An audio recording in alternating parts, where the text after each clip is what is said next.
Hello guys, welcome back to my channel para desainer dan freelancer. Ketemu lagi dengan aku Rio Purba. Terima kasih masih stay tune di channel ini. Oke, sebagai channel desainer gitu kan, channelnya para desainer, aku pengen ngajak diskusi kalian gitu ya tentang masa depan desainer itu seperti apa. Oke, karena ini topik yang menarik. Kita di tahun 2021 ini luar biasa ya teman-teman. Artinya ini ada pandemi, tapi satu sisi teknologi kita di 2021 ini berjalan atau berlari cepat banget gitu. Yang tadinya guru-guru sekolah nggak bisa pakai HP misalnya, smartphone nggak bisa, sekarang justru mereka dituntut dan udah bisa gitu kan. Terus pakai Zoom gitu ya. Nggak nyangka juga tuh orang tua bisa pakai Zoom.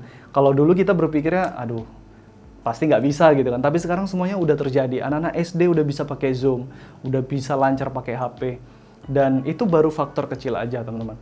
Nah kalau kita berbicara khusus tentang desainer, seperti apa sih masa depan desainer di tengah majunya teknologi ini gitu. Nah jadi di sini aku udah ada 3 gambaran profesi desainer yang bakal populer banget ke depan, yang bakal banyak sekali dicari ya oleh perusahaan maupun oleh orang-orang untuk membangun sesuatu gitu ya. Nah jadi daripada berlama-lama langsung aja kita mulai topik diskusi kita. Nah, kalian pasti udah dengar ya bahwa Facebook itu pengen rebranding, ganti nama menjadi yang sekarang sudah diumumkan tuh Meta ya. Nah, jadi Facebook ini bukan aplikasinya ya, tapi Facebook perusahaannya. Ya, jadi Facebook perusahaannya itu kan ada membawahi aplikasi Facebook, WhatsApp, Instagram, dan lain sebagainya, Oculus ya. Nah, induk perusahaannya udah berganti dari Facebook menjadi Meta. Nah, jadi Meta ini ke depan bakal fokus kepada menciptakan atau membangun kehidupan di Metaverse ya, tentang Metaverse. Nah, Metaverse ini buat yang teman-teman yang belum tahu, kalian pernah nonton yang film Ready Player One nggak? Nah jadi di film itu orang-orang tuh pada main game tapi kayak di dunia nyata. Mereka pakai kayak kacamata gitu, headset gitu kan. Dan itu mereka kayak berada di dunia game gitu. Dan ini mereka melakukannya secara nyata, seperti nyata gitu kan. Nah saat ini Facebook kan sudah memiliki sebuah perusahaan namanya Oculus. Oculus ini yang fokus kepada kayak gitu juga, dunia augmented reality gitu ya, pakai kacamata, pakai headset gitu kan. Jadi kalau kita mau main game, kita bisa pakai itu. Nah, ke depan Facebook akan fokus kepada metaverse seperti itu, teman-teman.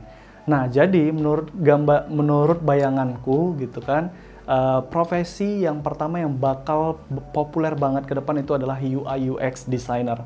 Nah, jadi UI UX designer itu bukan hanya ngedesain website ya, bukan hanya ngedesain website terus ngedesain aplikasi di HP kita, bukan, tapi juga mereka ngedesain tampilan-tampilan UI, tampilan user interface ketika metaverse itu dibuat gitu, atau ketika game augmented reality itu dibuat gitu. Jadi biasanya kayak istilahnya kayak Iron Man deh. Ketika Iron Man itu pakai helm, itu kan kelihatan tulisan-tulisan gitu, garis-garis, terus menunya seperti apa, ya tampilan UI-nya, button-buttonnya seperti apa ya. Nah itu kan yang buat itu namanya UI designer kan.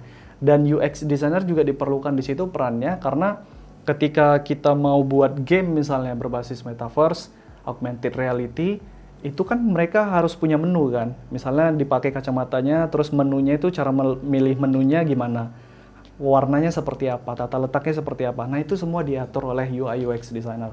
So buat teman-teman yang UI UX designer, jangan cuman puas belajar buat desain untuk website ya. Kalian juga harus tahu, harus mengenal, harus belajar tentang metaverse itu apa, pelajari, terus augmented reality ya, terus artificial intelligence ya, dan lain sebagainya. Yang dunia-dunia teknologi itu kalian pelajari juga supaya ke depan kalian itu nggak ketinggalan. Nah, melanjutkan profesi UI UX designer di dunia augmented reality dan metaverse ya.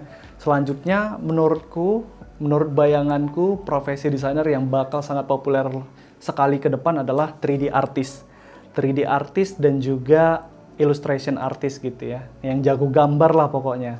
Jadi karena dunia augmented reality, metaverse, dan seperti itu akan sangat populer ke depan, dan itu kan membutuhkan 3D artist juga kan. Jadi istilahnya kalau kita main game augmented reality dan ada kayak bangunannya, terus kayak ada monsternya lah atau apalah namanya itu ya, itu kan memerlukan peran artis ya, 3D artis bisa atau illustration artis ya, ilustrator dan lain sebagainya. Nah, jadi buat teman-teman yang jago gambar, jangan cuma puas gambar di sketsa doang ya, gambar manual. Gambar manual itu sangat penting ya, tapi istilahnya jangan cuma berhenti di situ. Kalian juga harus belajar bagaimana mengubah gambar manual sketsa tersebut menjadi dalam bentuk digital itu seperti apa. Nah, jadi teman-teman harus juga belajar ke arah sana. Nah, profesi desainer yang ketiga yang bakal sangat-sangat populer ke depan adalah NFT artis atau NFT kreator ya.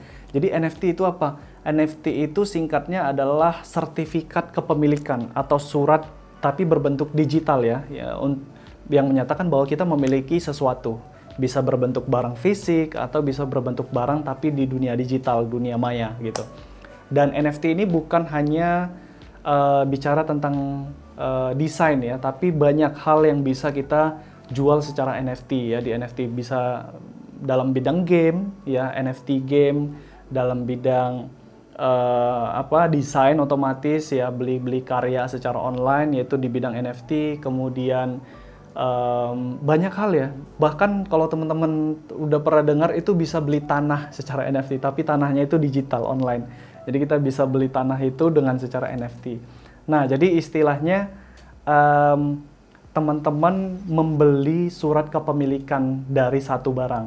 Oke, misalnya nih aku punya satu karya dan yang aku jual sebenarnya, kenapa NFT itu mahal adalah yang aku jual sebenarnya surat kepemilikannya ini gitu.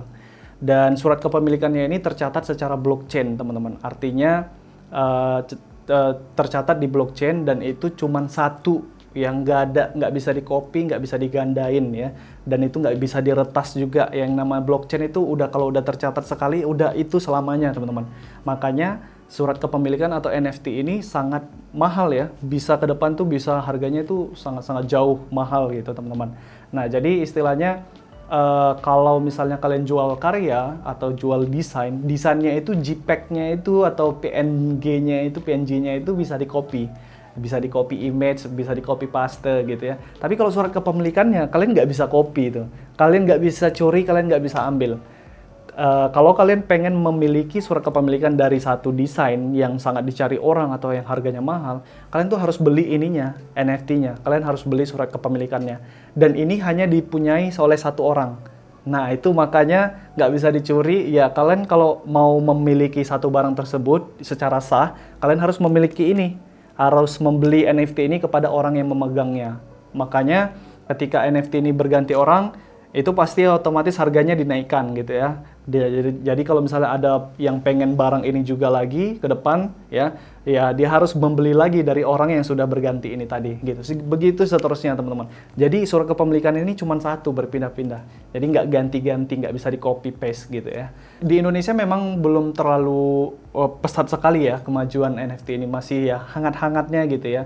Banyak desainer dan banyak artis juga belum nyemplung ke dunia NFT gitu. Tapi kalau di luar negeri udah sepertinya sudah semakin sangat-sangat ramai gitu ya. Sudah semakin ramai gitu ya. Dan peluangnya masih sangat-sangat besar, teman-teman. Karena dunia NFT, dunia digital itu nggak ada batasannya. Jadi berkembangnya sangat pesat, pasti ke depan peluangnya juga akan semakin besar ya. Dan ke depan bukan hanya desain aja yang dibeli dari NFT, tapi juga mungkin kegiatan sehari-hari kita kayak konser musik, mungkin itu nanti tiketnya itu ya beli dari NFT aja gitu ya, atau auction gitu ya, auction lelang seni lukis seperti itu gitu ya, yang biasanya transfer biayanya atau di cash gitu, kita bayar cash. Nah, ini mungkin bisa dibeli secara NFT gitu supaya lebih gampang, lebih ringkas gitu kan. Nah, jadi ke depan pasti akan teknologi NFT ini semakin maju dan teman-teman wajib ya, teman-teman desainer wajib dan wajib mulai dari sekarang untuk belajar dunia blockchain itu apa sih, kemudian NFT itu apa sih. Nah, supaya nanti teman-teman bisa mengikuti arusnya dan nggak ketinggalan ke depan. Oke, itu aja dulu untuk video singkat hari ini. Ada 3 prediksiku ya, profesi desainer yang bakal sangat populer, sangat maju pesat ya ke depan. Jadi buat teman-teman, kita nggak tahu ini benar apa salah, tapi menurutku ini bakal terjadi dan Kalau kalian berminat ya silahkan belajar, banyak source kayak di YouTube, kayak di Google itu banyak yang bahas. Teman-teman tinggal kemauan aja untuk belajar. Oke, jangan lupa share video ini ke teman-teman kalian lainnya, ke grup-grup desain kalian supaya kita semakin sama-sama belajar. Kalau ada yang belum jelas, tanya di kolom komentar di bawah video. Dan terakhir, sebagus-bagusnya desain ada aja yang nggak suka, sejelek-jeleknya desain tetap ada aja orang yang suka. Jadi mau desain kalian bagus atau jelek, jangan pernah takut berkarya. Aku Rio Purba, see you guys on the next video.